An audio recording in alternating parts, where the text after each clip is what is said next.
આપણા બાળકોને કે ઘણી વખત આપણે નહીં પણ કરતા હોય છે કે અંધારાની માં આવશે સુઈ જાતો આમ થશે, ઓળો આવશે સુઈ જાતો આમ થશે.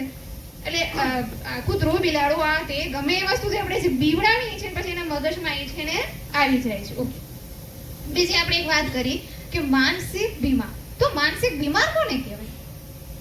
છે આમાંથી કોઈ નથી? સાચે નથી? હું કહીશ પછી હસો ભલે. છે કોઈ? નથી ને? સાચે નથી ને? ઓકે, તાવ આવે એને કઈ બીમારી કહેવાય? શારીરિક બીમારી છે. ઓકે, શારીરિક બીમારી એક તાવ આવે છે પછી શું થાય છે? હે? શરદી, ઉધરસ, પછી હે માથું દુખે છે. શરદી મને થઈ હોય તો તમને થશે? હે? હા કે ના? થવાની શક્યતા તો હોય ને, વાયરલ કહેવાય, થાય ને. મને માથું દુખ્યું, તમને દુખે? હા કે ના? પણ દુખે છે માથું? કોઈને નથી દુખતું? હા, તો આ બહુ સરસ. કોઈને નથી દુખ્યું? ક્યારે નથી દુખ્યું? તો પછી દુખે તો ખરે ને. તમને દુખ્યું હોય તો મને દુખશે? હા કે ના? ના દુખે. શા માટે? માથું ક્યારે દુખે છે? સ્ટ્રેસ લેવાથી. ના, સ્ટ્રેસ એટલે વળી શું છે? આ વળી કઈ નવી બીમારી જન્મી છે? સ્ટ્રેસ શું છે? કોઈ એક બાબત વિશે, જેમાં આપણે અગાઉ પણ કીધું, સતત એના વિશે વિચાર્યા કરીએ છીએ. પરીક્ષાની બીક તો આપણે છે નહીં. એક્ઝામ્પલ તરીકે તમે કહો છો એટલે મને નથી ખબર, કદાચ ન હોય. પરીક્ષાની બીક આપણે છે નહીં, છતાં કોઈ આવી બાબતની આપણે સતત વિચારતા રહીએ છીએ. જો આમ થશે તો શું થશે? આમ થશે તો શું થવાનું છે? કોઈને કહી દેશે તો શું થશે? હું અહીંયા ઊભી છું, મારા વિશે કોઈ કંઈક વિચારશે ને મારા વિશે એક જ બે શબ્દ કહી દેશે તો મારું કેવું લાગશે? આ સતત એક ને એક, આ તો મને એક્ઝામ્પલ આપું છું. કોઈ પણ એક બાબતને તમે જેટલી વખત સતત ને સતત વિચારે રાખો છો, આ જે વિચાર છે એ સરવાળે રહી રહીને શું થાય છે? એક સ્ટ્રેસ, એનું સ્ટ્રેસનું આખું સ્વરૂપ લઈ લે છે. જે બીમારીઓ છે જ નહીં એ બીમારીઓને આપણે ખુદ જ આપણા શરીરમાં આવી છે.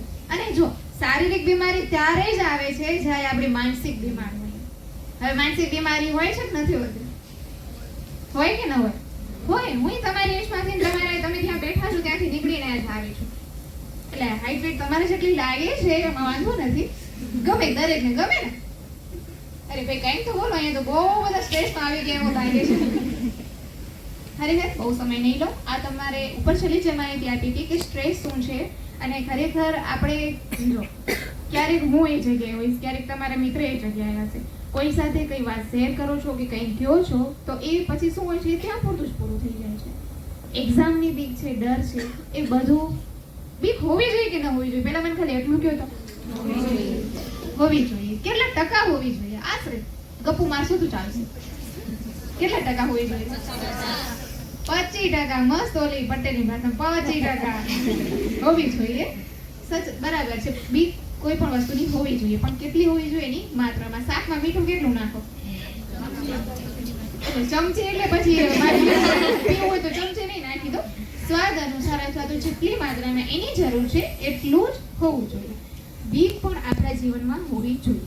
હું અહીંયા આવું છું અથવા તો તેને મને એક્સરસાઇઝ આગળ જઈને બોલી દઈશ, હે ને? આ લોકોને ક્યાં કઈ ઓલું છે?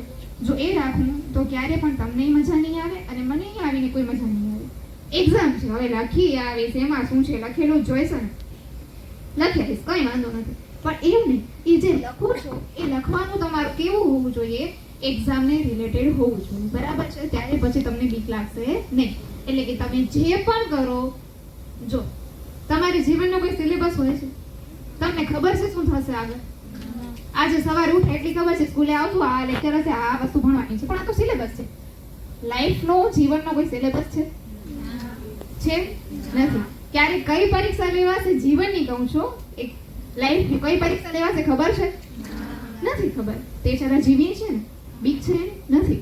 એક્ઝામનો સિલેબસ હોય છે, ટાઈમ ટેબલ છે, કયો વિષય ક્યારે ભણાવાશે, ક્યારે એની પરીક્ષા હશે એ ખબર છે, કયા ટાઈમે એની પરીક્ષા હશે એ ખબર છે.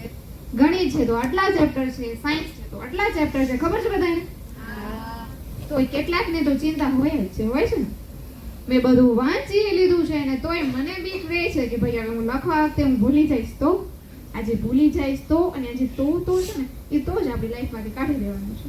અને તો જ જીવનની મજા આવે છે, અને તો જ આપણે જીવનમાંથી ડર કેવો જાય છે?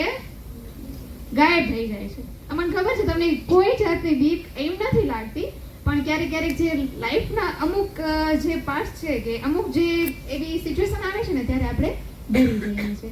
તો કોઈ પણ સિચ્યુએશનથી ડર્યા વગર એનો કઈ રીતે તમે સામનો કરશો અને કઈ રીતે એને તમે સાચા ટ્રેક પર લઈ જાઓ છો એ વસ્તુ બહુ જ મહત્વની છે. હવે હું આગળ દીપાલીબેનને કહીશ. મને સાંભળીને બોર થઈ ગયા? છેલ્લે કંઈક સંભળાવીશ. ચલો.